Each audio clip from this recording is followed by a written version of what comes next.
نحمده ونصلي ونسلم على رسوله النبي الكريم اما بعد فاعوذ باللہ من الشیطان الرجیم بسم اللہ الرحمن الرحیم۔ آج ہمارا سبق نمبر 8 ہے اور موضوع ہے نماز کی فضیلت۔ سوال: نماز کیا ہے؟ ہر دن رات میں 5 مرتبہ خدا کی عبادت کا وہ خاص طریقہ جسے مسلمان ادا کرتے ہیں نماز کہلاتا ہے۔ یہ طریقہ مسلمانوں کو اللہ اس کے رسول نے قرآن اور حدیث میں بتایا ہے۔ سوال: نماز کس پر فرض ہے؟ جواب: ہر سمجھ بوجھ والے بالغ مرد عورت پر نماز فرض ہے، جو اسے فرض نہ جانے وہ کافر ہے۔ سوال: کیا بچوں پر نماز فرض ہے؟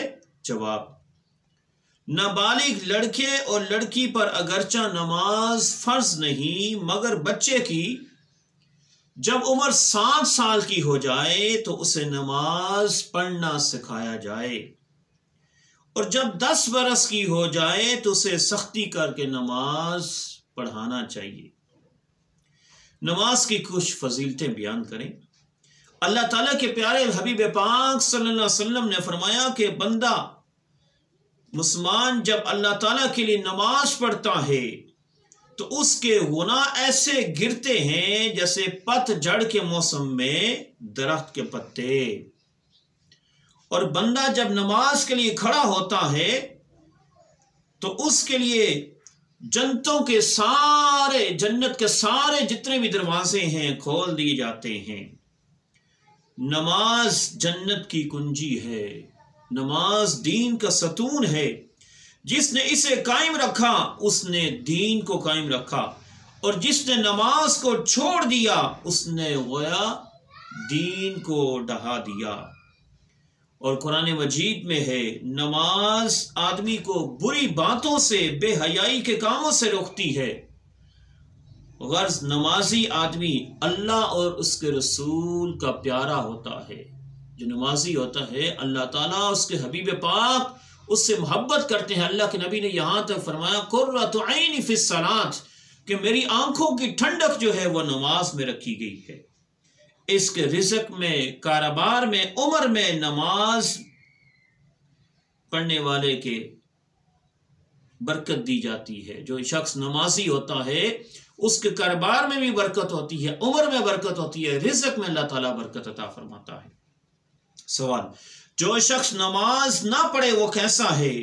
اللہ کے پیارے حبیب پاک صلی اللہ علیہ وسلم نے فرمایا جس نے نماز جان بوجھ کر چھوڑ دی اس کا نام دوزخ کے دروازے پہ لکھ دیا جاتا ہے۔ استغفار اللہ۔ خدا اور رسول اس سے بیزار ہیں، اور جو شخص نماز کا پابند نہیں وہ قیامت کے دن فرعون کے ساتھ ہوگا۔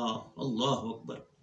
یعنی جو بے نمازی ہے اس کا کل قیامت کے دن جو ساتھ ہوگا وہ فرعون کا ساتھ ہوگا۔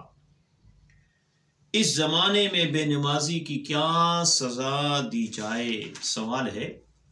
بے نمازی کے ساتھ کھانا پینا، بات چیت، میل جول، سلام وغیرہ چھوڑ دیں، حقہ پانی بند کر دیں، کہا عجب کہ وہ اسی ڈر سے نماز کا پابند ہو جائے۔ علماء نے اس وجہ سے لکھا ہے کہ اس کو احساس ہو کہ لوگوں کا مجھ سے میل جول، بات چیت اس وجہ سے ختم ہے کہ نماز نہ پڑھنے کی وجہ سے شاید کہ ان فعل سے، ان حرکات سے جو ہے اس کے اندر سانس پیدا ہو اور وہ نماز پڑھنا شروع کر دے۔ آدمی کس عمر میں بالغ ہو جاتا ہے؟ لڑکا ہو یا لڑکی، دونوں پورے 15 برس کی عمر میں ہو جانے پر اسلام کے قانون میں بالغ مان لیے جاتے ہیں، اور نماز، روزہ وغیرہ ان پر فرض ہو جاتا ہے، شریعت کے حکام ان پہ جاری ہو جاتے ہیں۔ یعنی نماز بالغ شخص پہ فرض ہو جاتی ہے، تو بعض لڑکے جو ہیں 15 سال سے پہلے بالغ ہو جاتے ہیں، اور بعض لڑکیاں بھی 15 سال سے پہلے بالغ ہو جاتی ہیں، لیکن آخری جو عمر کی حد رکھی وہ 15 سال ہے کہ جب بالغ ہو جائے تو اس ٹائم نماز فرض ہوتی ہے۔ ایک حدیث میں یہاں تک بھی فرمایا کہ اللہ کے حبیب پاک نے کہ مسلمان اور کافر میں فرق یہ ہے کہ مسلمان نماز پڑھتا ہے، کافر نماز نہیں پڑھتا۔ اللہ تعالیٰ ہم سب کو نمازی بنائے، اللہ تعالیٰ ہم کو 5 ٹائم با جماعت نماز پڑھنے کی توفیق نصیب فرمائے۔ اور جب اللہ تبارک و تعالیٰ کسی سے ناراض ہوتا ہے تو پھر اس کا رزق نہیں بند کر دیتا۔ علماء کہتے ہیں کہ اس سے سجدے کی نعمت کھینچ لی جاتی ہے، اس کو پیشانی کو اللہ تعالیٰ سجدے کے لیے پسند نہیں کرتا۔ تو جو ساتھی سجدہ نہیں کرتا، نماز جو نہیں پڑھتے، وہ سوچیں اور اللہ تعالیٰ سے رحمت طلب کریں، اللہ تعالیٰ سے دعا کریں کہ اللہ تعالیٰ انہیں نمازی بنائے۔ اللہ تعالیٰ ہم سب کو نماز پڑھنے کی توفیق نصیب فرمائے۔ السلام علیکم ورحمۃ اللہ وبرکاتہ۔